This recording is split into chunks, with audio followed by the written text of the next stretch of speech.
생각이 듭니다. 워싱턴 DC 국립공원 입구와 또 주요 기념비에 이런 문구가 있다고 합니다. Freedom is not free. 자유는 공짜가 아니다 라는 뜻입니다. 그곳에서 참으로 많은 사람들이 자국과 동맹국들을 지키고자 투쟁하고 싸우다가 죽어간 이 참전 용사들의 기념비가 있는 곳이죠. 그래서 그 숭고한 희생을 기리고자 자유를 위해서 싸웠던 참전 용사들의 그 마음을 기리고자 또 그런 문구가 있었던 것입니다. 이렇게 세워지진 않았지만 역사상 훨씬 많은 그런 싸움과 또 이 자유를 위한 투쟁들이 있었을 것입니다. 우리 역사에 고스란히 다 남아 있는 것이죠. 자유란 참 광범위한 주제로 또 풀어갈 수가 있습니다. 우리를 억누르는 어떤 공격, 굴레, 결핍, 아픔, 이 모든 것이 자유를 방해하는 요소가 되는 것이죠. 그것으로부터 벗어나는 것이 즉 자유입니다. 가볍고 쉬운 의미는 무엇입니까? 그냥 내가 하고 싶은 대로 하는 것이 가볍고 쉬운 의미로서의 자유입니다. 내가 가고 싶은 것, 가고 싶은 곳, 또 하고 싶은 일, 먹고 싶은 음식, 만나고 싶은 사람, 이것을 우리가 가벼운 자유라고 할 수 있습니다. 그런데 좀 더 깊게 생각하다 보면 나를 어렵게 하는 그 아픔, 보이지 않는 그 어떤 것들, 그것으로부터 우리가 해방되는 것, 마음의 안식을 참되게 누리는 것, 그 모든 것들이 자유에 해당됩니다. 그래서 우리가 살아갈 때 끊임없이 얽매여 있고 어려움 가운데 우리가 신음하는 일들이 많지 않습니까? 우리는 자유를 누리고 싶은데 어딘가 어떤 문제 때문에 우리는 얽매여 있고 또 어려움과 아픔을 느끼고 살아갑니다. 역사적으로 많은 사상가, 철학자, 그리고 국가 리더들에게 수많이 언급되었던 단어입니다. 권력의 속박으로부터 우리가 자유하자, 무지로부터 우리가 자유함을 얻자. 무지 자체도 얽매여 있는 것이기 때문에 그것으로부터 풀려나는 지식을 얻고 자유를 얻자, 이런 계몽 사상들이 나타나기도 했습니다. 그리고 퇴보하는 문명, 저급하고 비인격적인 문명으로부터 우리가 자유를 얻자. 그리고 요즘은 심리학적으로 또 이것을 해석하기도 합니다. 왜곡된 생각이나 트라우마들이 어린 시절 나를 괴롭게 하는 그 아픈 상처들로부터 자유함을 얻자. 이런 식으로 해방되는 수많은 이 부분들로 이 자유라는 단어를 사용하면서 우리 일상에서 자주 이용되는 단어입니다. 예수님께서는 오늘 본문에 자유를 말씀하십니다. 자유에 이르는 길은 바로 진리를 아는 것이다 라고 말씀을 하십니다. 여기서 진리는 변하지 않는 본질, 그래서 그 본질이 질서와 결이 되는 것을 말합니다. 이것이 진리의 사전적인 의미입니다. 변하지 않는 본질이 있고 그 본질이 그 대상을 질서정연하게 결을 맞추어 짜놓는 것을 바로 진리라고 사전적 의미가 나와 있습니다. 여기서 진리에서 리라는 단어를 좀 더 분석해 보면 가공하지 않은 원석, 그 옥돌의 의미가 있더라고요. 그 원석 옥돌을 잘 닦아서 그 숨겨진 결을 찾아내는 것, 그것이 진리라는 단어의 리에 속한 또 의미로 볼 수 있습니다. 우리 인생 가운데 복잡하고 혼란스러운 상황 가운데서 질서를 찾아내고 그 본질을 찾아내서 질서정연하게 바로잡고 문제를 해결해 나가는 것을 말하는 것입니다. 우리는 아까도 언급했지만 환경과 여러 사회 그리고 인간관계에 얽히고 설키면서 내가 무엇에 속박된지도 모른 채에 서서히 자유를 잠식당할 때도 있는 것 같습니다. 그로부터 얻는 고통이 어디서부터 기인된 건지도 인식하지 못한 채 그 자유를 점차 잃어가는 삶을 살아가기도 합니다.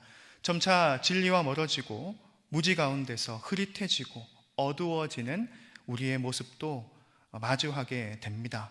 그런데 오늘 본문은 분명히 말씀하게 됩니다. 진리가 있고 그 진리를 통해서 너희가 자유함을 얻을 것이다. 우리는 참된 자유를 얻고 싶어 합니다. 그것이 더 나은 인생을 걸어가는데 필수적인 조건이죠. 그런데 그 자유를 하나님께서 주신다라고 약속하십니다. 우리가 얻고자 하는 그 자유 이상으로 참된 자유가 있다라고 말씀하시고, 그리고 그 자유를 얻는 조건은 바로 진리를 아는 것뿐이다 라고 조건을 제시하고 있습니다. 예수님께서 이렇게 말씀하셨을 때에 유대인들은 이 말씀을 듣고 어떤 생각을 했습니까? 유대인들은 오해를 했습니다. 유대인들이 정치적인 속박에서 독립하는 것을 자유로 생각했습니다. 그들은 메시아를 기다렸습니다. 이 로마 치하에 있었던 우리를 구원해 줄 그 구원자 메시아를 보내주옵소서. 끊임없이 자유를 갈망했던 사람들이 유대인들입니다.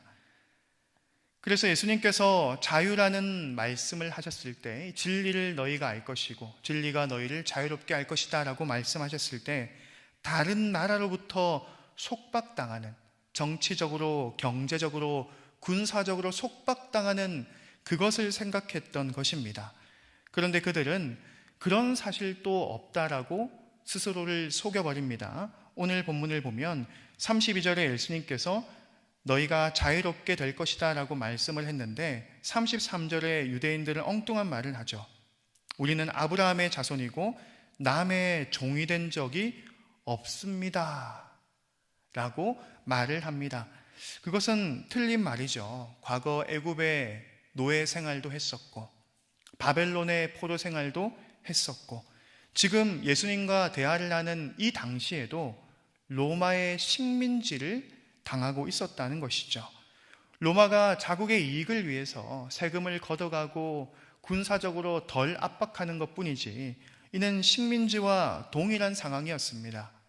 그런데 그들은 아브라함의 자손이다, 믿음의 그 조상, 신앙의 영웅 아브라함을 내세우면서 스스로를 끊임없이 높이려고 했고 속박당하는 종의 형체를 싫어했습니다.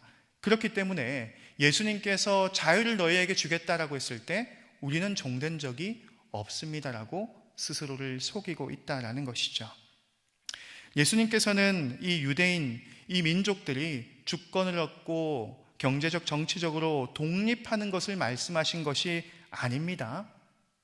그들이 단지 국가적인 국력이 약해서 자유를 얻지 못했던 그것을 말씀하신 것이 아닙니다. 그것보다 더 은밀하고 더 크고 더 강력한 죄의 속박을 말씀하셨던 것입니다. 우리 34절 말씀을 같이 한번 읽어보도록 하겠습니다. 오늘 본문의 34절 말씀입니다. 시작. 예수께서 대답하시되 진실로 진실로 너희에게 이르노니 죄를 범하는 자마다 죄의 종이라. 아멘. 예수님께서는 유대인의 생각과 전혀 다른 말씀을 하시고 계셨던 것이죠. 죄의 종인 너희를 내가 자유롭게 할 것이다, 이 말씀을 하고 싶으셨던 것입니다. 로마서 6장 16절에도 이렇게 말합니다. 너희가 알지 못하느냐? 죄의 종으로 사망에 이르고. 죄의 종으로 사망에 이르는 것을 너희가 알지 못하느냐라고 로마서 6장 16절을 말씀하고 있습니다. 예수님께서 우리를 비하하시려고 말씀하시는 것이 아닙니다. 이것이 우리의 현실입니다. 그 어떤 자유를 우리가 누리더라도 죄의 속박을 벗어나지 못하는 한 참된 자유를 누리지 못하는 우리의 비참한 인생, 이것이 우리의 현주소라는 것입니다. 어떤 것으로부터 우리는 자유로워지고 싶어 합니다. 경제적인, 정치적인, 어떤 관계적인, 어떤 일적인 부분에서 우리가 자유를 얻었다고 칩시다. 그런데 죄로부터 우리가 자유를 얻지 못한다면 앞서서 우리가 얻었던 그 자유가 우리 인생의 참된 자유를 보장할 수가 없다는 것입니다. 예수님께서는 이것을 잘 알고 계셨습니다. 그래서 유대인들이 끊임없이 정치적, 이 군사적인 자유로부터 자유를 갈망했던 상황 가운데 이 죄로부터의 자유를 먼저 말씀하고 있다라는 것입니다. 예수님께서는 말씀하십니다. 너희가 진리를 안다면 자유를 얻을 수가 있다라고 말씀을 합니다. 여기서 말하는 진리가 무엇일까요? 우리는 세상 사람들이 말하는 그 진리들이 있습니다. 사람들마다 진리로 여기는 것들이 다릅니다. 어떤 사람은 진리라는 단어 자체를 싫어하기도 합니다. 포스트 모더니즘 사회에서, 세상 속에서, 해체주의 세상 속에서 어떤 중심적인 가치가 되는 불변한 진리라는 것이 어디에 있나? 다 상대적인 것이고 시대적으로 정의나 진리는 변화된다 라고 많은 사람들이 주장하는 세상 속에 우리는 살고 있습니다. 어쩌면 일부 설득이 되기도 합니다. 시대가 변하면서 인간성과 미덕과 정의의 기준은 조금씩 변화되는 것 같습니다. 그래서 진리라는 것도 존재하지 않는 것 같다는 생각을 우리가 가질 때도 있는 것 같습니다. 진리라는 것은 초월적인 것입니다. 모든 관념과 사상과 생각을 꿰뚫어보고 또 변하지 않는 우뚝 선 것이기 때문에 어떤 사람들에게는 독선적인 것처럼 보이기도 하고 너무 사람을 계몽시키려고 하고 교조적으로 가르치려 하기 때문에 부담스러워하는 것이 세상 사람들의 모습이기도 합니다. 하지만 어떻습니까? 우리가 세상을 살아가면서 진리에 대한 배척을 하는 사람들조차도 그 진리에 묻혀서 살아가는 것들을 보게 됩니다. 나는 진리를 거부한다. 어떤 진리도 정의도 나는 따를 생각이 없다 라고 주장하는 사람들조차도 어찌 보면 그 사회 속에서 합의된 진리에 조금씩 젖어서 살아가는 것을 보게 됩니다. 과학 채널을 보다가 이 양자물리학을 우리나라에서 또 매우 일반인들에게 쉽게 가르치는 이 김상욱 교수라는 유명한 분이 있습니다. 그분이 과학의 우월성과 또 장점들을 아주 많이 설명하면서 한계를 설명한 적이 있습니다. 과학이 참 이 여러 가지 증거를 통해서 확실해지고 또 여러 가지 반박을 받으며 더 견고해지는 그런 위대함을 가지고 있지만 인간이 지금까지 쌓아온 진리에 가까운 것들을 설명하지는 못한다. 간혹 이런 말들을 할 수 있죠. 인간이 돼지보다 더 존엄하다는 것을 과학은 결코 말하지 못한다는 것입니다.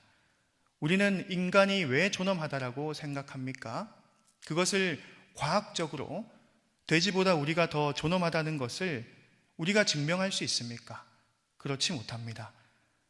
그것이 과학의 한계인 것 같다라고 그분이 솔직하게 말하는 것을 보면서 참 많은 공감이 되었습니다. 과학적 사고가 참으로 미덕이 되고 있는 이 세상 속에서 진리라는 것이 존재하지 않는다라고 말하는 세상 속에서 우리는 어떤 상황에도 통념되는 불변하는 진리를 우리는 성경 말씀으로 찾게 됩니다. 인간의 존엄성과 세상을 바라보는 시각과 또한 인간됨에 있어서 성경 말씀만큼 쉽고 명료하게 설명하는 것은 없습니다. 성경의 첫 구절은 이것입니다. 태초에 하나님이 천지를 창조하셨다.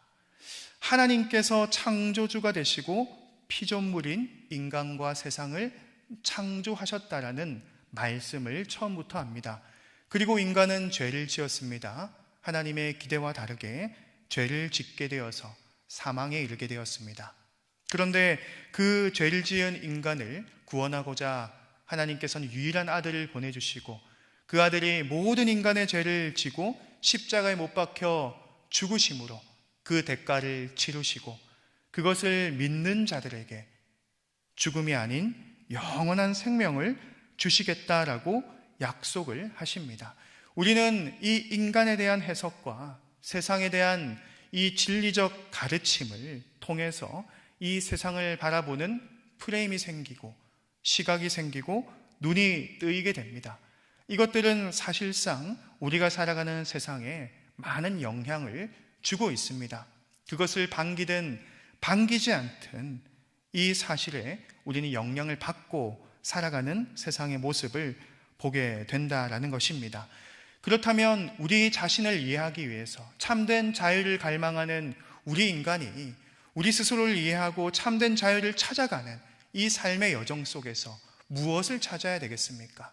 우리를 만드신 그 만드신 이의 뜻을 찾아가야 한다라는 것입니다. 창조주 하나님이 우리를 만드셨는데 창조주 하나님의 말씀이 아닌 다른 곳에서 우리 스스로를 어떻게 알 수가 있겠습니까? 물건을 사면 그 물건에 대한 이해를 잘 하기 위해서는 매뉴얼을 봐야 합니다. 그 물건을 만든 사람들이 이 물건은 어떤 물건이다라고 설명해 놓은 그 책자가 바로 매뉴얼이지 않습니까? 마찬가지입니다. 성경이 우리 인생의 매뉴얼입니다. 우리 인간은 어떻게 왔고 어떤 존재이며 어떻게 구원을 얻을 수 있는지 성경에 정확하고 명확하게 기록이 되어 있다라는 것입니다. 그래서 이 성경 말씀을 통해서 우리가 우리 스스로를 알게 되고 우리가 참된 자유를 얻을 수 있는 길을 찾게 된다라는 것이죠. 아들이 있는 자에게는 생명이 있고 아들이 없는 자에게는 생명이 없고 그 예수 그리스도를 믿는 자들에게는 자유가 있을 것이다 라고 오늘 본문의 36절 말씀은 우리에게 말씀하고 있다라는 것입니다. 진리는 세상 어떤 것에도 흔들리지 않는 불변한 것입니다. 바로 하나님의 말씀이 그렇죠. 세상의 어떤 것들은 사라지고 폐하여지고 흩어지지만 오직 하나님의 말씀만이 영원한 진리가 된다는 사실을 믿으시길 바랍니다. 오늘 말씀 말합니다. 그 진리를 알라라고 말씀을 합니다. 이 진리는 방금 제가 설명드린 바 그 복음의 내용이 바로 진리입니다. 불변하지 않는 하나님의 말씀, 그 성경 말씀 자체가 바로 진리입니다. 그리고 그 말씀이 육신이 되셨습니다.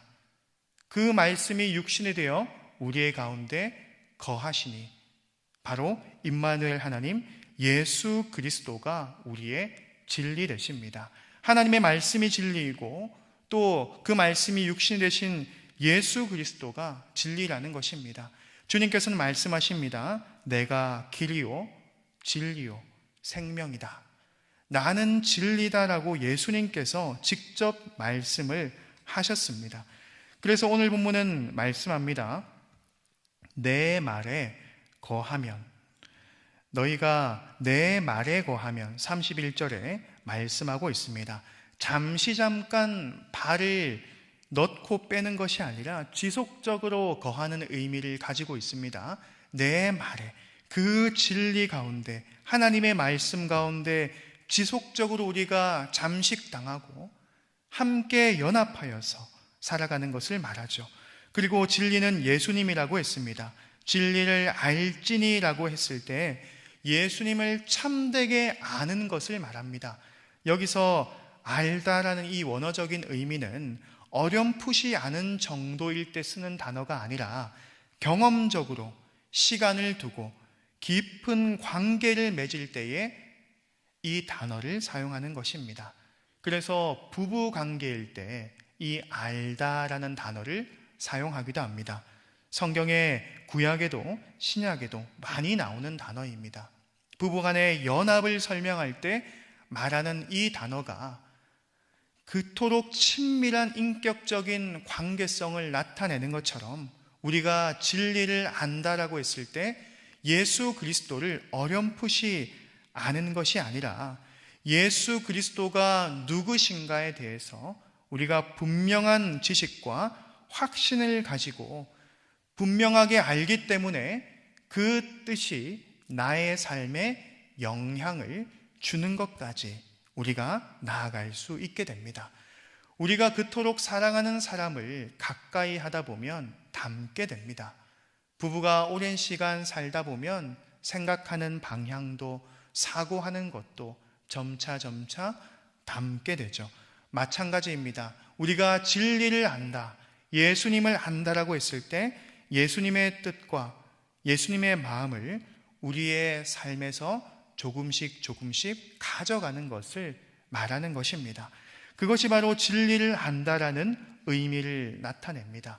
잠깐 그 말에 담갔다가 빼는 것이 아니라 온전히 거하는 것이고, 진리를 안다라고 했을 때 대충 아는 것이 아니라 나 그 사람 진짜 알아 라고 말할 수 있는 참된 관계성에서 비롯된 그 친밀감을 오늘 본문에서 말씀하고 있다라는 것입니다.